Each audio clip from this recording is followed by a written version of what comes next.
আপনার আমি কয় টাকার মালিক? আসেন আল্লাহকে রাজি করে। কি দিবে?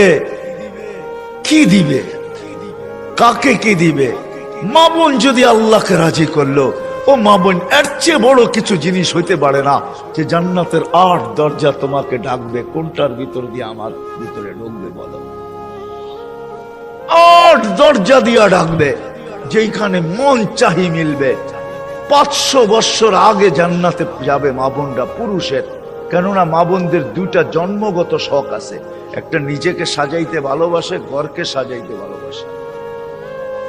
এই জন্য দেখবেন সারাদিন জ্ঞান জ্ঞান করতেই থাকে, এটা আনলে ভালো হইতো না, ঘরটা একটু সুন্দর হইতো না, এটা হইলে একটু সুন্দর হইতো না। কিন্তু ওই যে অভ্যাস নিজেকে সাজানো আর হলো ঘর সাজানো, বিল্ডিং শিল্ডিং হয়ে গেছে। ছোটবেলা তো আমরা দেখছি, ঠিক না? কি বলেন? মাটির ঘর, এটা জেনে কি বলে, উঁচা থাকতো না, উঁচা, তো কি বলে? হ্যাঁ, পীরা পীরা। হ্যাঁ, এটাকে সপ্তাহে লেপতো, ঠিক না? ওটার ভিতরে আবার ফুল আঁকতো, ঠিক না? হায় হায় হায়, সব। আল্লাহ বলে, বান্দি তোকে 500 বৎসর আগে জান্নাতে পাঠাবো, তুই নিজেকে সাজাইতে পারিস নাই, আমাকে রাজি করতে যায়া শখ পুরা করতে পারিস নাই। এখন জান্নাত যা চাবি তা দিয়ে তোর শখ আমি 500 বৎসর পুরা করব। তারপরে তোর স্বামীকে তুই মিস কল দিবি যে 500 বৎসর শখ পুরা হয়ে গেছে, কাম তুমি এখন আসো। তারপরে তোর স্বামীকে পাঠাবো, ইয়ানকালিবু ইলা আহলিহি মাসরুরা। তখন না স্বামী নাচতে নাচতে জান্নাতের দিকে যাবে, শোক পুরা করবে জান্নাতে। কি দিবে যুবক? কি দিবে তোমাকে? যৌবনের বিনিময় কি দিবে? কিনা রাখা আছে। সাহাবা জান্নাত শুনতেন আর চিৎকার দিতেন।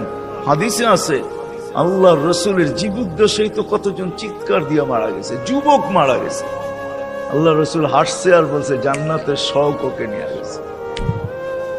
আসেন আজকে আল্লাহকে পাওয়ার দৌড় লাগাই, ফাফিরু ইলাল্লাহ।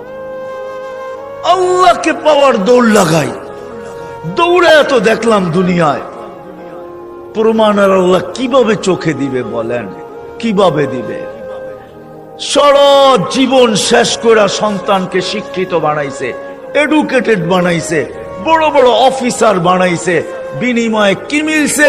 যান ঢাকা শহরে বৃদ্ধাশ্রমে যায় দেখেন কাদের মা বাবা পড়ে আছে, যান দেখা আসেন।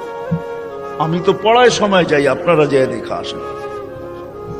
আমি অনেক সময় লুকায় লুকায় যাই, আপনারা দেখা আসেন যে কার মা বাবা পড়ে আছে। আমি নাম বলবো না, আমি ডজন কেন আরো বেশি নাম বলতে পারি, কার মা বাবা বৃদ্ধাশ্রমে পড়ে আছে।